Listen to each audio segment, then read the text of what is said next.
Hi friends, వేసవి సెలవులు అంటగానే అందరికీ గుర్తొచ్చేది తిరుమల ఫ్రెండ్స్.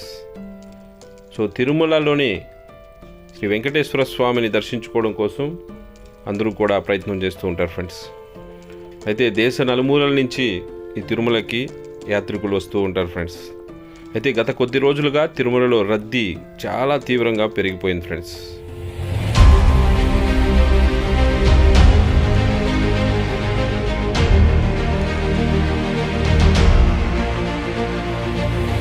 ₹300 టికెట్లని 2 నెలల ముందే ఆన్లైన్లో ఇచ్చేస్తున్నారు ఫ్రెండ్స్.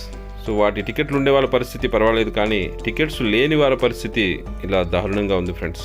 ఇది అర్ధరాత్రి 2 గంటలకు సిచ్యుయేషన్ ఫ్రెండ్స్. ఇది తిరుపతిలోని విష్ణు నివాసం రైల్వే స్టేషన్కి ఆపోజిట్లో ఉండేటువంటి విష్ణు నివాసంలో ఫ్రీ దర్శన టోకన్లు అనేటువంటివి జారీ చేస్తారు ఫ్రెండ్స్. అది అర్ధరాత్రి 2 గంటలకు స్టార్ట్ చేస్తారు. సో టికెట్స్ ఉండేంత వరకు మాత్రమే ఇవ్వడం జరుగుతుంది ఫ్రెండ్స్. అది 15,000 నుంచి 20,000 వరకు ఒక రోజుకి ఇస్తూ ఉంటారు ఫ్రెండ్స్. అయితే ఇక్కడ చూసారంటే ఈ భక్తులందరూ కూడా రాత్రి 9 గంటల నుంచి ఇలాగే నిలబడి ఉన్నారు ఫ్రెండ్స్. విష్ణు నివాసంలో ఉన్నటువంటి క్యూ లైన్లన్నీ కూడా ఫిలప్ అయిపోయి రోడ్లో ఈ విధంగా జనాలందరూ కూడా నిలబడి ఉన్నారు ఫ్రెండ్స్. సో అంత రద్దీగా ఉంది ఫ్రెండ్స్ తిరుమలకి. టికెట్లు ఎంతమందికి అయితే ఇస్తారో వారికి మాత్రమే ఆ టైంకి దర్శనం అవుతుంది ఫ్రెండ్స్. మిగిలిన వాళ్ళందరూ కూడా అక్కడ తిరుమలకి వెళ్ళి అక్కడ మళ్ళీ క్యూ లైన్లో నిలబడుతున్నారు ఫ్రెండ్స్.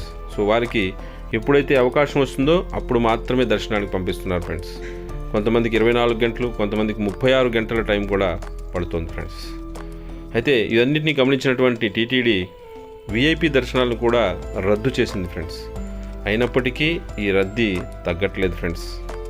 సో ఇలా రోడ్ల మీద నిలబడి దర్శనం కోసం అవస్థలు పడుతూ ఉన్నారు ఫ్రెండ్స్.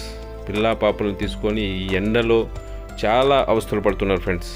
కాబట్టి ఎవరైనా తిరుమల దర్శనానికి రావాలనుకుంటే ఇది సరైన సమయము కాదు ఫ్రెండ్స్. స్కూల్ ఓపెన్ అయిన తర్వాత రద్దీ తగ్గేటువంటి అవకాశం ఉంది.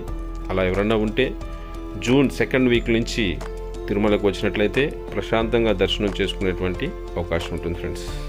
సో ఈ విషయాన్ని మీ తెలిసిన వారందరికీ కూడా షేర్ చేయండి ఫ్రెండ్స్. సో అది ఫ్రెండ్స్. సో మరొక మంచి అప్డేట్తో మళ్ళీ మీ ముందుకు వస్తాను. అంతవరకు సెలవు.